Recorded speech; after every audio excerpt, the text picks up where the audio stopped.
సిద్దిపేట జిల్లాలో ఓ విద్యార్థి అనుమానాస్పద మృతి స్థానికంగా కలకలం రేపింది. వడదెబ్బతో చనిపోయిందని సంరక్షకులు చెబుతున్నా విద్యార్థిని ఒంటిపైనున్న గాయాలు అనుమానాలకు తావిచ్చేదిగా మారాయి.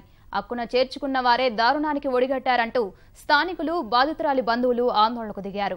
మరోవైపు సిద్దిపేటలో బుధవారం అనుమానాస్పదంగా చనిపోయిన డిగ్రీ విద్యార్థిని సంతోషిని మృతిపై పూర్తి స్థాయి విచారణ జరిపిస్తామని మంత్రి హరీష్ రావు స్పష్టం చేశారు.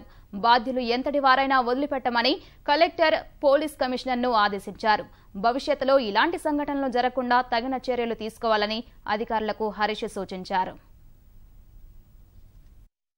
సిద్దిపేట జిల్లా కొండపాక మండలం సిరిసినగండ్లకు చెందిన 19 ఏళ్ల సంతోషి, రేణుక తోబుట్టువులు 10 ఏళ్ల క్రితం తల్లిదండ్రుల్ని కోల్పోయారు. అనాథలైన ఆ అక్కా చెల్లెలకు సిద్దిపేటకు చెందిన ఉపాధ్యాయ దంపతులు పద్మావతి, రవిశంకర శర్మ ఆశ్రయమిచ్చారు. వీరి సంరక్షణలో ఉంటున్న సంతోషి, రేణుక చదువుల్లో రాణిస్తున్నారు. స్థానిక కళాశాలలో డిగ్రీ ద్వితీయ సంవత్సరం చదువుతున్న సంతోషి మంగళవారం వీరింట్లోనే రాత్రి మృతి చెందింది.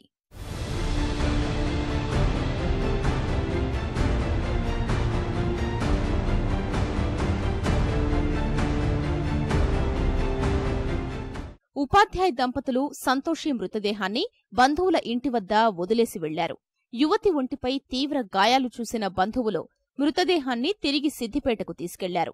సంతోషి వడదెబ్బ కారణంగా చనిపోయిందని ఉపాధ్యాయ దంపతులు చెబుతున్న దాంట్లో నిజం లేదని ఆగ్రహించారు. ఒంటిపైనున్న గాయాలకు సమాధానం చెప్పాలని నిలదీశారు.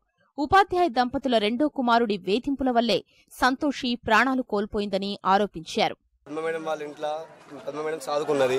అయితే ఈ అమ్మాయిని ప్రతిరోజు వీళ్ళు టార్చర్ చేయడం, వాళ్ళ అక్కని కూడా టార్చర్ చేయడం, ఇంట్లో కొట్టడం, ఇళ్ల పనికి పంపించడం, ఇంటికి వచ్చిన తర్వాత ఇంత లేట్ అయిందని కొట్టడం, టార్చర్ చేసుకుంటూ ఇలా వేధించేవాళ్ళు. అయితే ప్రతిరోజు ఈ శరత్ అనే అబ్బాయి అమ్మాయిని లైంగికంగా వేధించేవాడు.